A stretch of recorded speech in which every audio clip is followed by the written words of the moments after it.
여러분, 이 세상에 수많은 우상들이 있습니다. 정말 셀 수 없이 많은 우상들이 있는데요. 여러분도 아시죠? 그냥 전 세계에 샤머니즘, 애니미즘, 또 정령을 숭배하는 것들도 있고, 지금도 우리나라에 우상들 어떤 미신이 많이 없어졌다고 해도 많이 남아 있어요. 우리나라뿐만 아니라 전 세계로 눈을 돌려서 보면 정말 우상들이 바글바글 하지 않겠습니까? 셀 수가 없어요. 근데 한번 물어보겠습니다. 그 모든 세상에 그 수많은 우상들 중에 가장 강력한 우상이 뭘까요? 어떤 우상이 수많은 사람들의 마음과 생각을 지배하고, 지금만 그런 게 아니라 옛날도 그랬고, 동서고금을 막론하고 모든 사람들의 강력한 숭배를 받는, 모든 사람들의 마음과 생각을 완전히 지배하고 있는 그 우상은 무엇일까요? 성경에도 그 우상이 나오는데, 오늘 본문에 그 우상이 나옵니다. 이제 2절에 너희 재물은 썩었고, 그리고 3절에 너희가 말세에 재물을 쌓았도다 그랬는데요. 이 재물이 이 세상에 있는 그 수많은 우상들 중에 가장 강력한 우상입니다. 정말 이건 엄청나게 강력해요. 이 본문에 재물이라는 단어는 예수님도 쓰셨어요. 너희가 하나님과 재물을 겸하여 섬길 수 없다. 그러니까 이 재물의 우상이 얼마나 강력한지 하나님과 맞서는 자리에 있어요. 다른 우상들은 그 우상이라도 별로 힘이 없어요.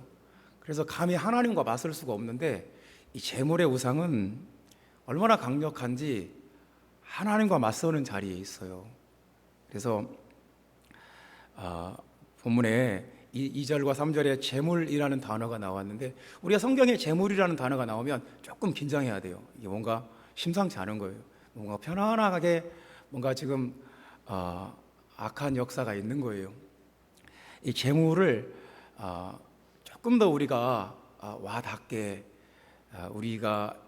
우리에게 형상화시켜주는 말씀이, 이제 3절에 보면 금, 은이 나오고, 그리고 2절에는 옷이 나와요. 옷. 그러니까 이런 옷이나 금과 은, 이런 것들이 이제 재물의 한 부분이라는 것입니다. 이 재물은 인간의 경제 활동을 매개하는 매개체에 불과한 거죠.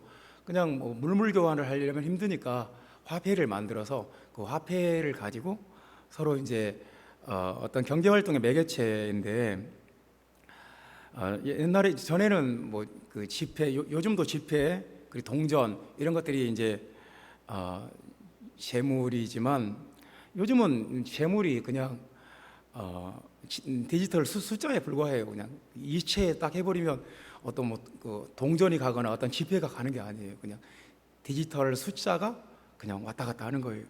그러니까 재물이라는 것이 실제로 상상 속의 존재예요. 그럼에도 불구하고 이상하게 이 재물의 우상이 인간의 상상력을 지배하고 인간의 숭배를 받는 아주 신적인 존재가 되어버렸어요. 이 세상의 모든 우상들 중에 가장 강력한 우상이 되어버렸어요. 근데 이제 본문에 돈에 대해서, 또 재물에 대해서 이렇게 말씀을 합니다. 너희 재물은 썩었고, 너희 옷은 좀 먹었으며, 너희 금과 은은 녹이 슬었으니, 무엇인가를 자꾸 이렇게 그 한계를 자꾸 지적을 하지요. 썩었다는 말만 해도 되는데 좀 먹었다는 말도 하고, 또 녹슬었다는 말까지 자꾸. 그래서 재물이라는 것이 우리가 생각하는 것처럼 그렇게 모든 것을 해결해 주는 것이 아니다. 썩었다.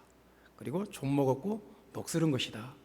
그리고 이것을 계속, 재물의 우상을 계속 숭배하고 재물의 귀신에 이렇게 묶여 있으면 결국 이 녹이 너희에게 증거가 되며 불같이 너희 살을 먹으리라. 그러니까 이것으로 인해서 내 심령이 피폐해지고 내 삶이 아주 불행해질 수도 있다는 것입니다. 불같이 너희 살을 먹으리라. 지옥을 연상케 하는 말인데요, 굉장히 세게 하는 말이죠. 그러니까 이것 때문에 인생이 망할 수도 있고, 이것 때문에 굉장히 불행해질 수도 있고, 이것 때문에 아주 인생이 지옥의 나락으로 떨어질 수도 있다, 그런 경고의 말씀을 하는 거예요. 그러니까 그냥 이제 이 말씀을 매듭을 지으면 뭐냐면, 왜 재물에 대해서 썩었고 좀먹었고 녹이 슬었다는 말을 하냐면, 재물은 우리를 구원할 능력이 없다. 재물은 우리를 행복하게 해주지 못한다. 재물은 우리에게 생명을 주지 못한다. 재물은 그냥 딱 이제 결론적으로 얘기하면 역사하는 힘이 없다, 이제 그런 얘기예요. 어떤 능력도 없고 힘도 없다, 힘이 없다, 그런 얘기예요.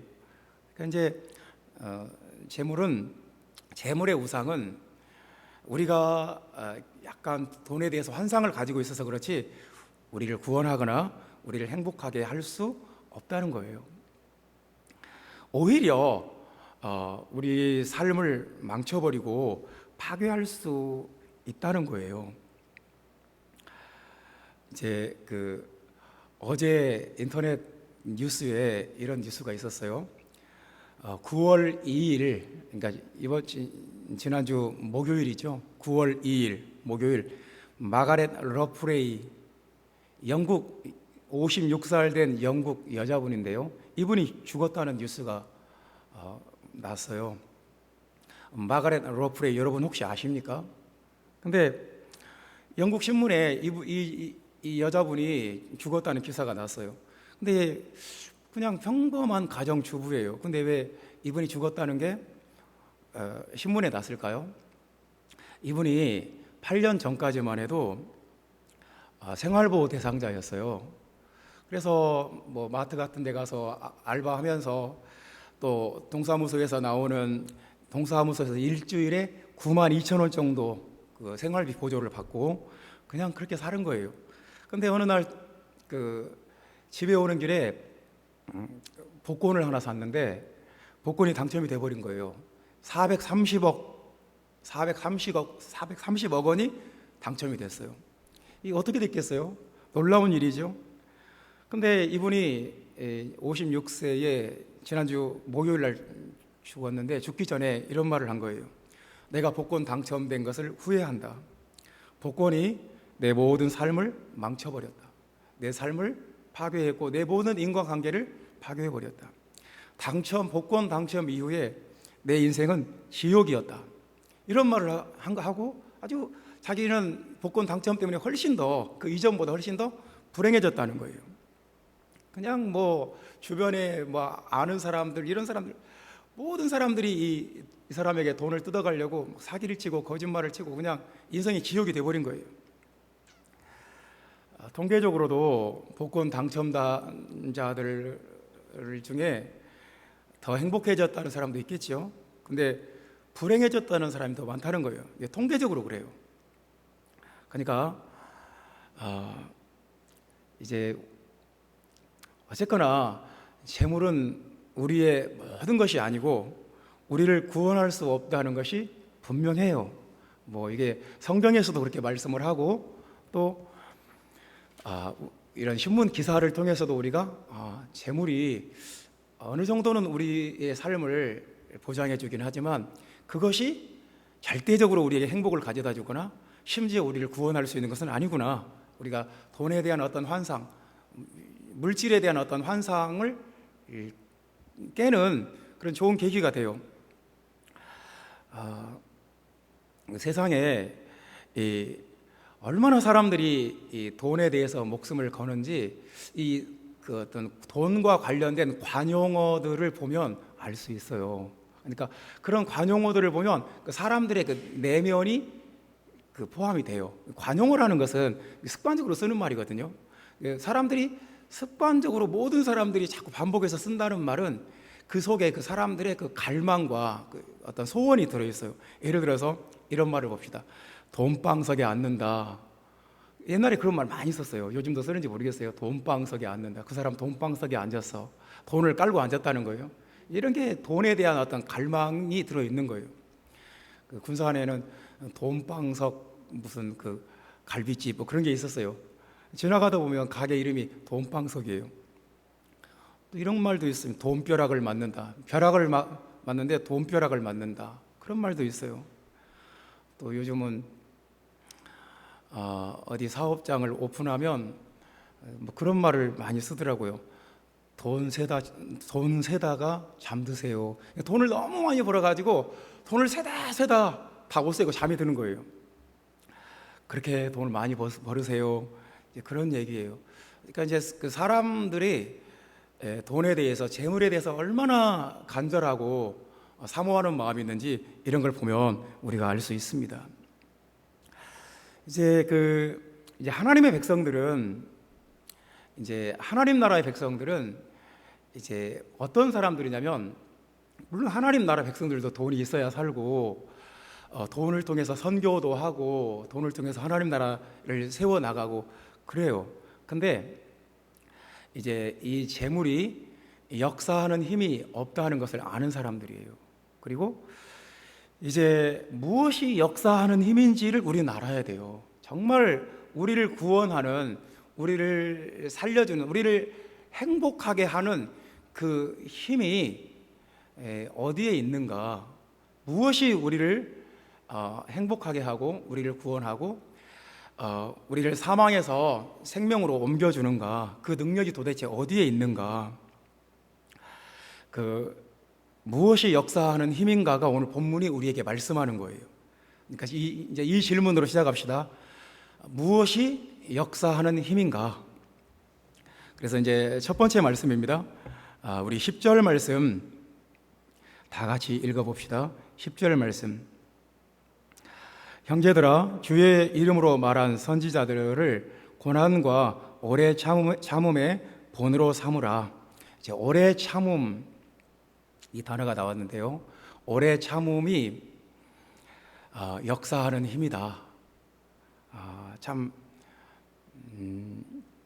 본문에 오래 참음이라는 단어는 한글로는 한 번 나왔는데 헬라어로는 4번 나왔어요. 그러니까 7절에 길이 참으라, 또 길이 참아, 8절에 길이 참고, 이 똑같은 단어예요. 오래 참음, 길이 참고, 길이 참아. 그러니까 오래 참음이라는 말이 이 본문에 4번이나 반복된 단어다 하는 것을 이제 말씀을 드립니다. 자, 오래 참는다는 것이 우리에게 역사하는 힘이라 하는 것입니다. 그러니까 사람이 아무리 스펙이 좋아도, 좋은 대학을 나오고 좋은 어떤 교육 과정을 마쳤고 또 뭐 좋은 어떤 자리에 있어도 그 사람이 어떤 오래 참음이 안 된다, 그러면 위험해요. 결혼을 해도 오래 참음이 안 된다, 그러면 참 불안정해요. 그러니까 오래 참는 법을 배우는 것이 인생의 최고의 배움이에요. 그걸 배우지 못하면 아무것도 할 수 없어요. 그러니까 우리가 이 세상에서 반드시 갖춰야 될 어떤 덕목, 우리가 반드시 배워야 될 어떤 삶의 태도는 오래 참음이에요. 오래 참고. 그러니까 저도 우리 아이들을 볼 때, 우리 아이들이 어떤 걸 할 때 내가 마음이 놓여요. 어떤 힘든 상황을 잘 참고 이겨내면 가슴이 놓여요. 제가 인생을 잘 살아낼 수 있겠구나, 그런 생각이 들어요. 어떤 어려운 상황에서 막 불끈하고 막 욱해가지고 더 이상 못하겠다고, 나 때려쳐버리겠다고, 나 그만하겠다고, 더 이상 나 못 참는다고 그래버리면 그 사람의 한계는 딱 거기까지예요. 그러니까 우리 자녀들을 내가 이렇게 양육하면서도 보고 느끼는 게 그거예요. 어떤 어려운 상황이 틀림없이 있어요. 힘든 상황이 있어요. 눈물 나고 괴로운 상황들이 있어요. 그 상황을 잘 이겨내요. 이겨내는 것을 지켜보고 있어요. 그러면 내 마음이 안심이 돼요. 아, 얘는 이 세상에 어떤 어려움이 와도 잘 이겨낼 수 있겠구나. 그러니까 이런 거예요. 하나님께서 우리에게 아무리 은혜를 주시려고 해도 내가 오래 참지를 못해요. 아, 더 이상 나 못 참겠다고. 내가 교회 생활하면서 힘들다고. 정말 인간들 사이에서 내가 많이 지쳤다고. 내가 더 이상 못 참겠다고 하면 하나님의 은혜도 거기서 끝나버려요.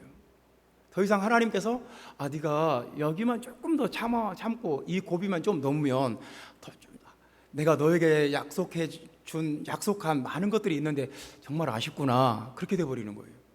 그러니까 우리가 오래 참는다는 것은 굉장한 능력이에요.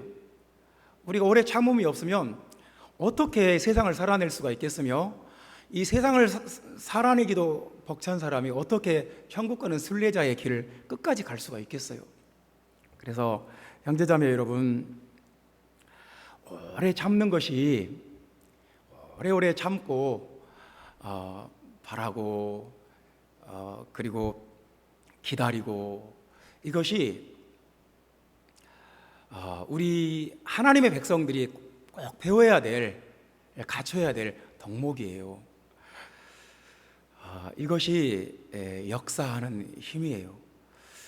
이제 조금 더 이제 넓혀서 생각해 봅시다. 군산에 그 유명한 빵집이 있어요. 이성당이라는 빵집인데요. 한국에서 제일 오래된 빵집이라고 합니다.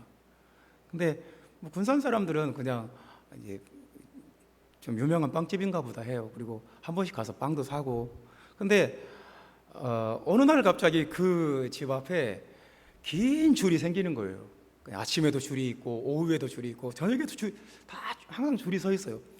이게 인터넷으로 알려져 가지고 전국에서 군산에 오면 그 집 앞에 가서 줄을 서는 거예요.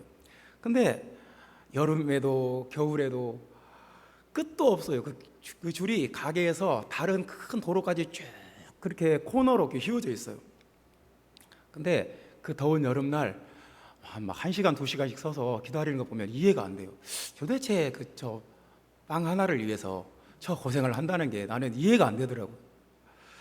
그래서 너무너무 생소했어요. 근데 이제 요즘 사람들은 자기의 만족과 자기의 즐거움을 위해서라면 1시간, 2시간 기다리는 거 아무것도 아닌 거예요. 그냥 뭐 어떤 음식을 먹기 위해서 밤을 새워서 기다리는 사람도 있다고 들었어요. 그러니까 그것이 정말 가치 있고 중요하다면 오래 참을 수 있고 또 기다릴 수 있는 거예요. 기다려야 되는 거고요. 형제자매 여러분, 우리가 하나님의 나라를 구하고 우리가 바라고 우리가 기다리는 것들이 있잖아요. 여러분의 가정의 행복을 바라고 있고, 또 교회가 부흥되고 예배가 회복되고 찬양이 뜨거워지고, 여러분이 간절한 기도가 응답되고 하나님의 뜻이 이루어지고 하나님의 나라가 임하는 거, 내가 또 영적으로 더 성숙한 사람이 되고, 이런 것들을 우리가 간절히 바라보고 있고 또 기도하고 있고, 그것을 기도가 응답될 때까지 참고 있고 또 기다리고 있는 거예요. 이걸 끝까지 해야 돼요. 그러니까 빵 하나를 먹기 위해서도 2시간, 3시간 줄을 서는데, 우리가 하나님의 축복과 하나님의 약속과 그 우리의 기도의 응답을 위해서 오래 참고 기다리는 것 당연하지 않겠어요? 형제자매 여러분, 신앙은 그러니까 오래 참고 기다리는 것 자체가 굉장히 숭고하고 신앙적인 모습이에요. 그 사람이 굉장히 거룩하게 보일 때는 언제냐면 오래 참을 때예요. 억울하고 힘들고 답답하고 괴롭고 눈물 날 때, 그래도 주님을 생각하고 참고 기다리고 있다. 그 모습이 굉장히 신앙적인 모습이고 영적인 모습이고 숭고한 모습이에요. 그래서 형제자매 여러분, 우리가 오래 참고 기다린다는 것이 역사하는 힘이에요. 그것이 없으면 하나님이 아무리 많은 능력과 은혜를 준비해 놓고 있어도 아무 일도 일어나지 않아요. 형제자매 여러분, 오래 참고 기다리는 그런 모습이, 그런 마음이 우리 안에 있기를 간절히 원합니다. 이 참고 기다린다는 것에 대해서 본문이 굉장히 구체적으로 많이 말씀을 했어요. 8절 말씀 보면 너희도 길이 참고 마음을 굳건하게 하라. 주의 강림이 가까우니라. 우리는 주님이 그 재림하실 날을 기다리는 사람들인데 이런 거예요. 끝까지 기다려야 돼요. 그러니까 내가 기다리다가 중간에 포기해서 난 더 이상 못 기다린다. 그러면 그동안에 기다린 거에 다 수고예요. 그렇지 않겠어요? 항상 그래요. 이 기다림이 내가 100%라면 100% 끝까지 기다려야 돼요. 90%까지 기다리고 포기해버렸어요. 그러면 그 90%가 다 헛것이에요. 99까지 기다리고 1% 못 채우고 포기했어요. 그러면 99%가 헛것이에요. 그러니까 일단 참고 주님의 강림을 기다렸다면 끝까지 기다려야 돼요. 한번 그 참고 기다렸다면 끝까지 가야 돼요. 형제자매 여러분, 이제 우리가 신앙생활 하기가 더 힘들어지는 세상인지 아닌지 저도 잘 모르겠어요. 그런데 확실한 건 이거예요. 이제 우리는 주님의 재림을 기다리는 사람들인데, 주님의 강림을 기다리는 사람들인데, 그 귀한 것을 기다리는 사람들인데, 끝까지 그 빵집 앞에서 기다리는 사람들처럼 끝까지 기다리는, 중간에 포기하면 그동안에 기도하는 것이 다 수고가 돼요. 그래서 마음을 굳건하게 하라, 그렇게 말씀합니다. 또 이런 말씀도 합니다. 주의 이름으로 말한 선지자들을 고난고 오래 참음의 본으로 삼으라. 성경에 위대한 사람들은 다 기다리는 사람들이었어요. 아브라함도 기다리는 사람이었고, 그 아들을 주실 때까지 100살까지 기다렸어요. 기다리는 사람이었고, 사라도 기다리는 사람이었고, 성경의 모든 믿음의 인물들은 다 참고 기다리는 사람이었어요. 그러니까 시간 속에서 이런 것 같아요. 그 오래 참고 기다리는 과정이 왜 중요하냐면, 그 과정에서 금보다 귀한 믿음이 형성이 돼요. 우리가 우리 영성이 불완전하고 우리가 약한 모습들이 많이 있는데, 우리가 성격이나 어떤 기질면에서 부족한 점들이 많이 있는데, 오래 참고 기다리는 그 과정에서 우리 안에 금보다 그 귀한 믿음이 형성이 돼요. 용광로에서 어떤 불순물이 다 빠지고 순수한 금만 남듯이 인내가 쌓이고 쌓이면 그 과정에서 우리의 믿음이 정금 같은 믿음이 돼요. 그래서 오래 참고 기다리는 것은 역사하는 힘이 있어요. 우리를 변화시켜요. 오래 참고, 그리고 이제 11절에는 이런 말씀도 합니다. 보라, 인내하는 자를 우리가 복되다 하나니. 인내하는 자가 복되다는 말씀 참 재미있지 않습니까? 우리 생각은 반대예요. 어떤 결론에 도달한 자가 복이 있고, 어떤 기도 응답을 받아버린 사람이 복이 있고, 어떤 자리에 이른 사람이 복이 있는데, 성경은 반대로 말씀하는 거죠. 그 어떤 최종 목적지에 도달한 사람보다 인내하면서 그 길을 걸어가는 사람이 복되다는 거예요. 여행의 목적지에 도달한 사람보다 여행을 준비하고 또는 여행 중에 있거나 그 사람이 더 재밌고 더 복되다는 거예요. 참 재밌지 않습니까? 그러니까 성경이 어떤 사람이 복되냐, 복권을 한꺼번에 딱 당첨되고 하루아침에 그냥 몇백억 부자가 되어버리니까 주변의 모든 사람들이 그 사람 뜯어먹으려고 그냥 막 달려드는 거죠. 그러니까 그럼 행복하겠어요? 그러니까 성경이 말하는 행복은 하나님의 나라를 바라보고 참고 기다리고 주님이 가져다 주실 그 엔딩을 바라보면서 참고 기다리고 바라보는 그 사람이 복되고 그 사람이 행복하다, 그렇게 말씀하는 것입니다. 세상은 재물을 쌓지만 우리는 인내를 쌓아가는 거예요. 인내, 오래 참음을 쌓아가는 사람들인 거예요. 형제자매 여러분 안에, 우리 안에 오래 참음이 있을 때 하나님의 능력이 역사합니다. 역사하는 힘이 바로 그거예요. 두 번째로 무엇이 역사하는 힘인가? 하나님 나라에서 우리를 행복하게, 우리를 구원하는, 또 마귀를 이기게 하는 역사하는 힘은 무엇인가? 15절 말씀 다 같이 읽어봅시다.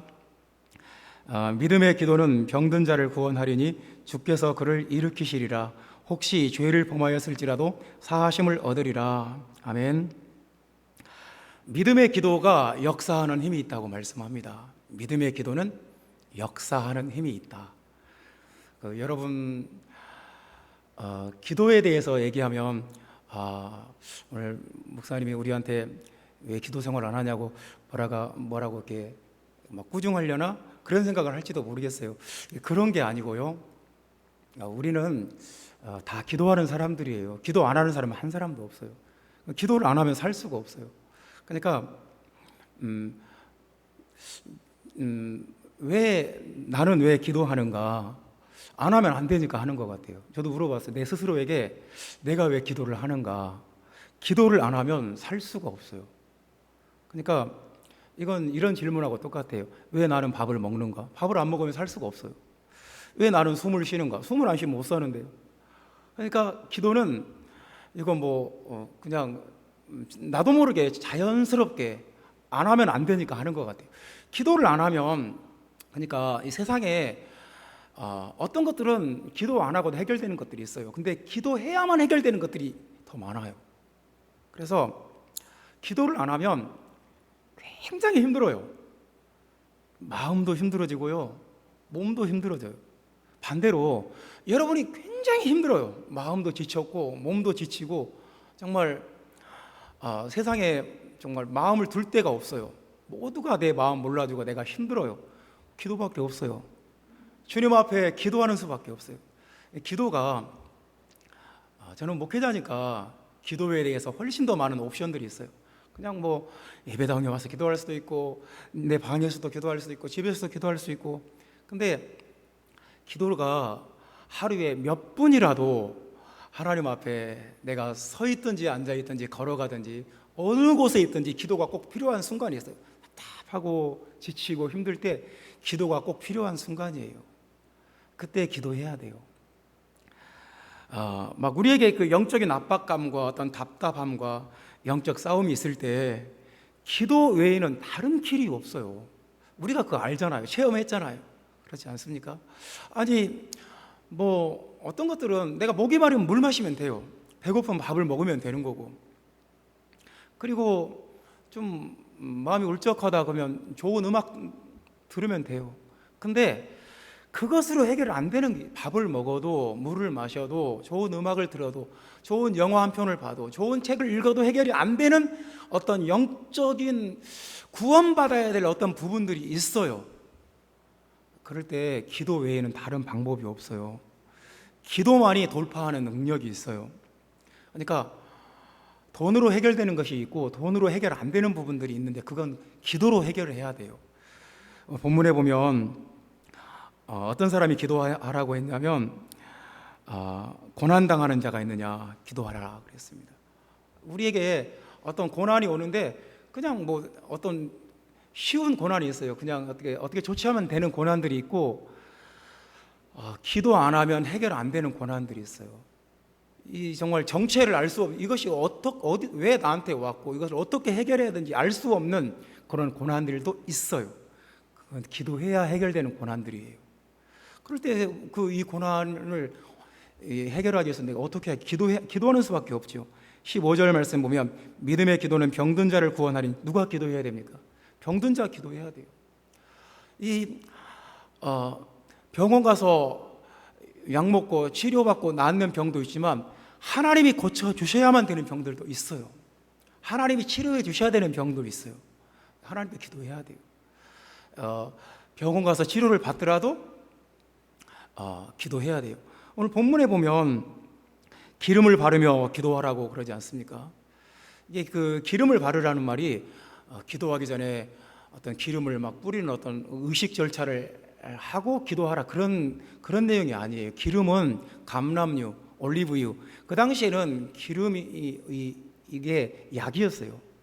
이게 살균제도 되고 진정제도 되고 어떤 소독약도 되고 다 이게 뭐 그냥 면고도 되고 빨간 약도 되고 그냥 다 아프면 다 기름 바르는 거예요.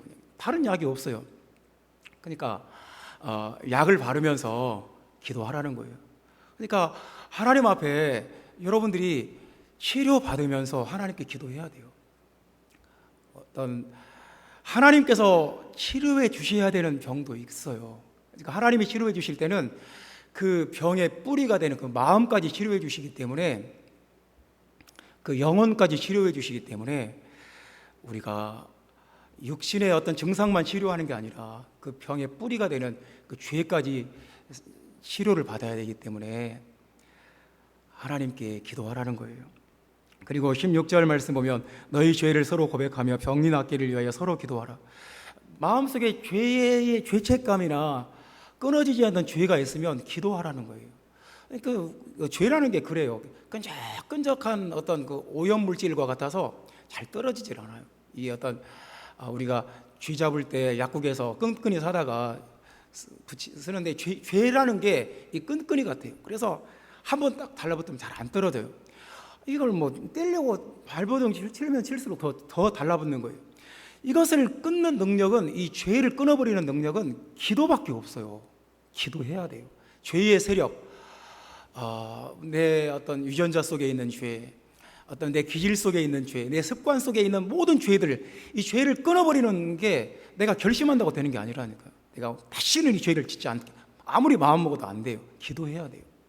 죄를 고백하면서 서로 기도하라고 그랬어요.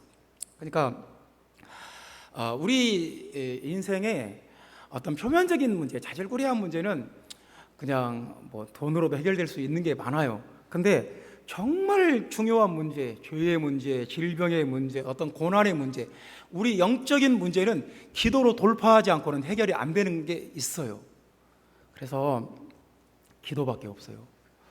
형제자매 여러분, 우리에게 하나님께서 기도라는 놀라운 특권을 주신 거예요.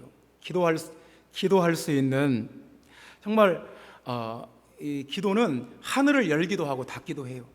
엘리야가 기도하니 하늘이 3년 6개월 동안 비를 닫아버렸어요.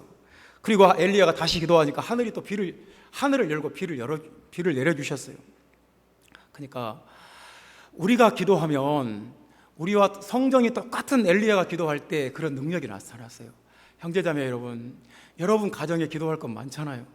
여러분 개인에게 기도할 것 많잖아요.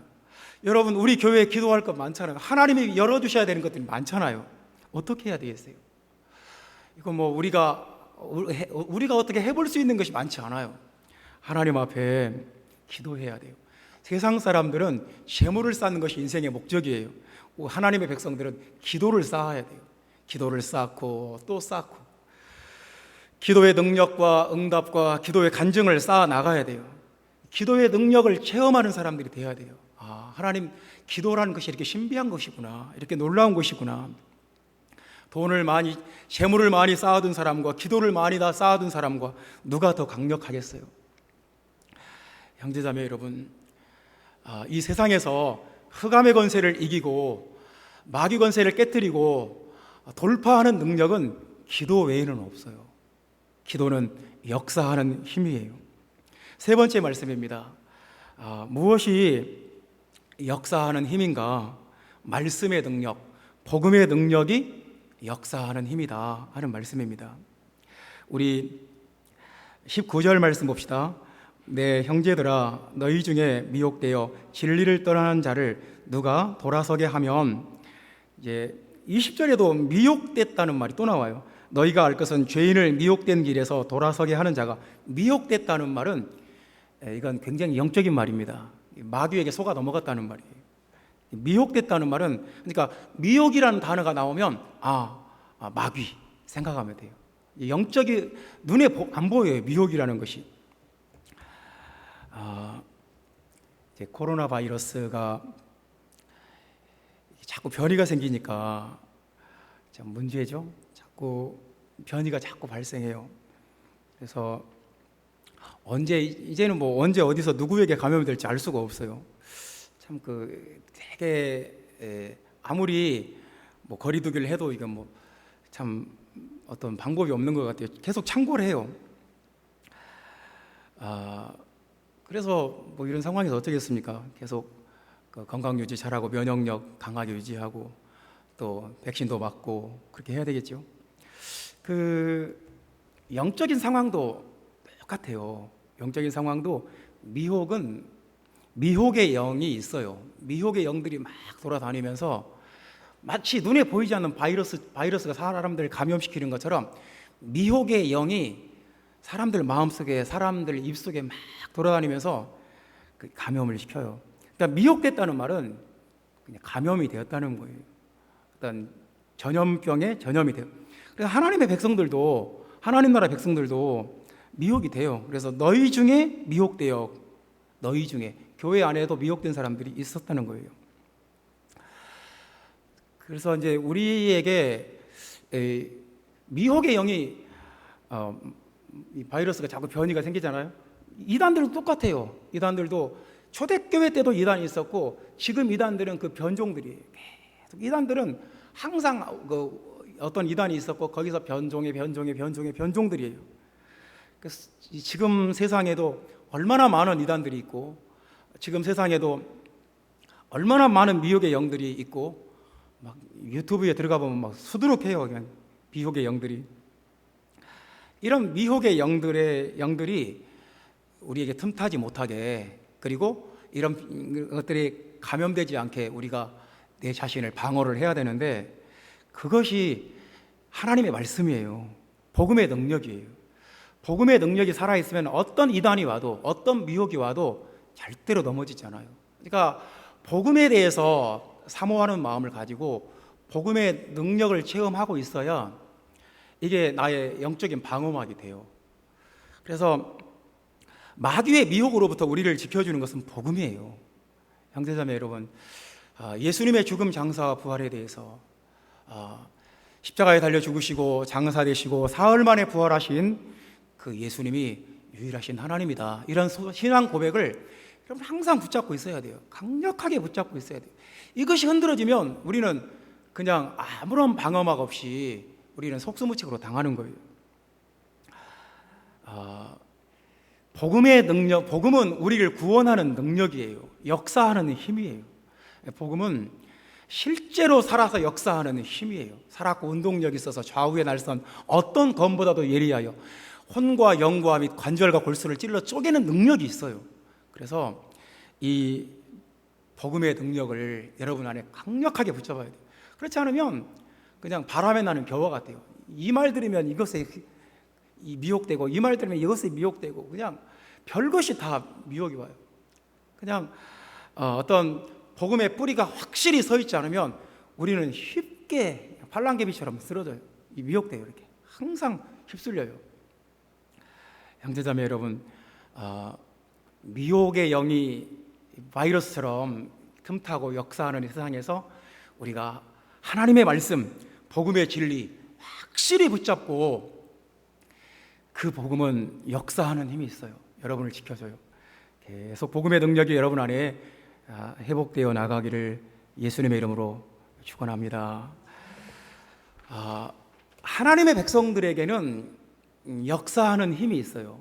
그러니까 세상은 재물이 전부고 재물밖에 모르고 재물을 쌓아둔 것이 인생의 목적이지만, 하나님의 백성들은 재물을 숭배하지 않고, 하나님의 백성들은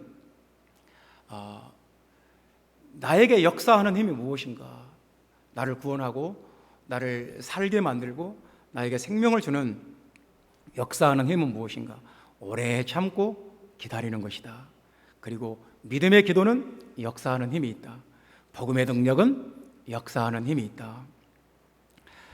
이 능력이 저와 여러분 안에 충만하기를 주님의 이름으로 축원합니다. 기도하겠습니다. 예수님,